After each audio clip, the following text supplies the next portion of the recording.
is that falling from the sky? Did you see that? Yeah. Is it birds? I think it's birds. Now, as you can see, I was a little bit confused as to what exactly it was falling, and it is pretty clear. If you watch the video here, you can see the first shot is of the big group of birds that falls, and then right here, that is, yeah, that's the individual one that fell, and it happened a couple of different times. More than 100 geese dropped dead out of the sky over the weekend in eastern Idaho. Officials describe the incident as a, quote, freak accident. Officials first came across around 50 carcasses in a parking lot in the city of Idaho Falls. They later found another 60 or so geese on rooftops. Yeah, it was crazy. Mother Nature's very harsh. Oh, it is. I know those poor birds. But I've lived in Idaho for my whole life, and I've been, you know, an outdoor kid camping all the time, been in some big storms. I have never seen anything like that. Idaho born and bred, never seen that before. Dead birds have been found scattered across downtown Little Rock. It's a bizarre story you'll only see here on Channel 7. If you're walking in the downtown Little Rock area, you may want to watch your step. These photos sent to KATV by Cindy Jameson Nobles show dead birds, cedar waxwings, scattered on the street. A seemingly bizarre sight.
Hanging over homes and mosques, a huge sandstorm has swept through the ancient desert city of Yazdi in Iran. The storm packed winds of more than 100 kilometres an hour, turning the sky orange and covering buildings in layers of dust.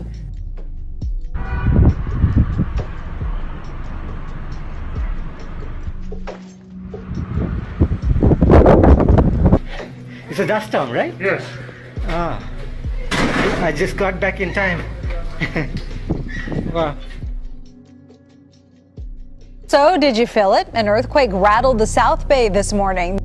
And I've got to tell you, we've had lots of small clusters of quakes here in recent months. We've had 2s and 3 something magnitude quakes, but I got to tell you, this was the strongest one that I felt. It was kind of a back and forth jolt. It lasted just a couple seconds, but again, it was pretty strong, and people from as far as San Francisco reported feeling it.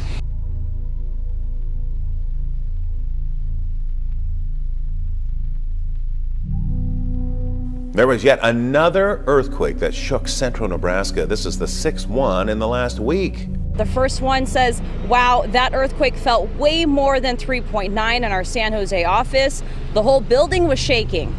San Jose has had thunder, lightning, rain, hail, and an earthquake all before 10 a.m. Happy Monday. A lot of folks here on the island say that, yeah, they heard those loud bangs and they felt the earth shake. But for folks inside Lloyd's Bar and Grill here on the island, they say they were shocked because we don't normally feel a lot of earthquakes in southeast Michigan. Magnitude 3.6 earthquake rattles Metro Detroit. I have never felt the house shake like that before. Whole house shook. I thought something was coming in the house. That's how loud it was. The thunderous underground roar of tectonic plates shifting forced people in many neighborhoods out into the streets. Folks inside Lloyd's Bar and Grill say they were shocked. It was very alarming. I mean, this building literally shook. The owner saying it reminded him of the one that hit back in the 80s. We started getting calls from people because we've been here for so long, people on the island, and then people from off the island. On the Richter scale, the earthquake measuring 3.6. Small, but definitely made some noise. But the building actually shook. I mean, it was like like almost like a sonic boom effect, you know, when you get that effect like that. That's what it felt like. It sounded like the worst thunder you've ever heard, but it also, the building shook and we knew it was more than just that. What's more rare, an earthquake in Michigan or spring actually happening? We'll talk about the weekend forecast.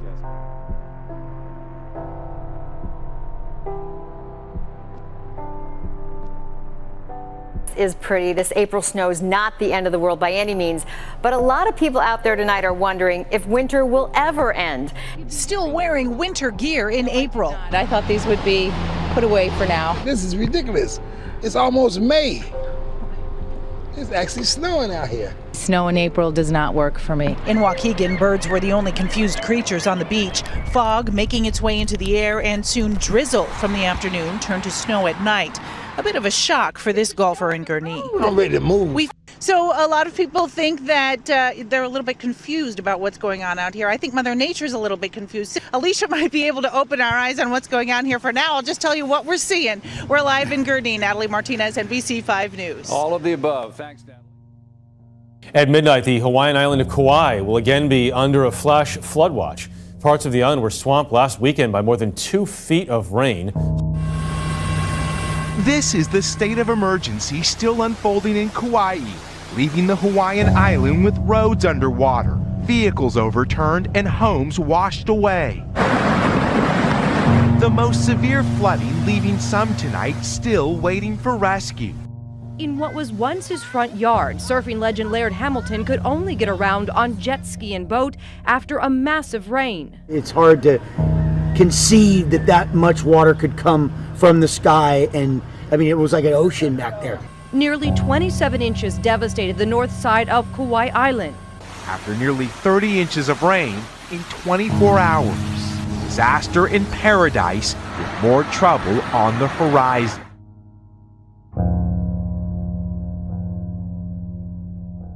Parts of Oklahoma continued to burn Wednesday. High temperatures and strong winds have been fueling fires in the western part of the state. Across the West, explosive conditions on multiple fronts. Today, crews in western Oklahoma are fighting to gain ground on 2 large fires, fueled by a deadly combination of drought and powerful winds. It's the state's 3rd megafire in 3 years. In recent years, the frequency of these large fires has increased. The burn zone larger than New York City. The rain has been falling even less over the past 30 days. It's been feast and famine in Oklahoma. So let's show you this. Some of the biggest fires that have happened in Oklahoma since 1997 have been happening just over the past couple of years. 2016, 2017, 2018. Of course, this one's ongoing and it could even get bigger. Crews are racing to battle several fires burning in western Kansas. In Colorado, more than 40,000 acres have burned, 23 homes destroyed, 1,000 forced to evacuate. We had 50-foot flames moving at 35 miles an hour. And you can see the trend since 1910 in extreme weather is definitely heading up, especially over the past couple of decades. And if we look at the western states, so just to the west of Oklahoma, you can see a clear trend in more fires, more wildfires since about the 1980 mark. And also notice that the temperature has increased. And because the temperatures are increasing, it's drying out the atmosphere. The relative humidity is going down, and we're seeing more fires and bigger fires.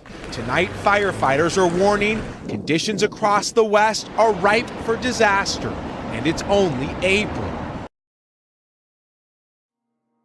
The weather and the start of a potentially serious weekend storm. But first, this is what happened today. Check out this video Jackie shared with us from Ludington. This is from what's called a meteo tsunami.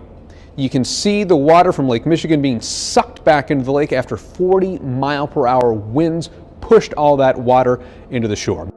This weekend storm pushed some of the worst waves she's ever seen into her backyard. It was so loud. The waves were coming in so high. With over 24 hours of gusty northeasterly winds creating dangerous waves, topping the lakefront and eroding away some of the land. This system has already created a wild weather phenomenon along Lake Michigan. Yeah, guys, this is really interesting.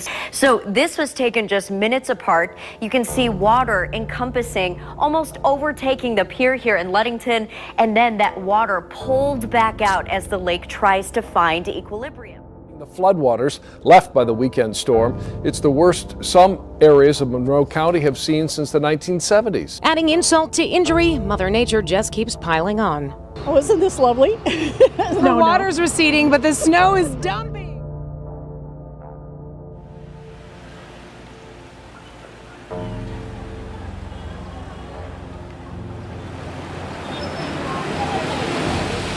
This is the weather condition of Tanzania. As you see, rainfall is raining and some people have no area to live. As you see, the cars is passing and people's.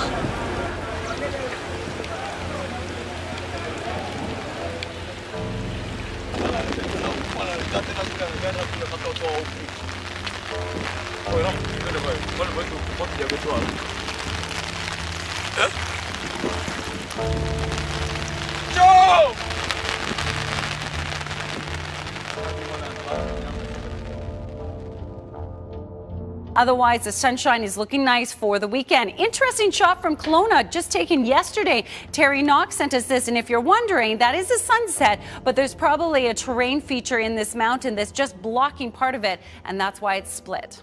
It looks like two pictures side by side. I know, neat, hey? What a cool effect.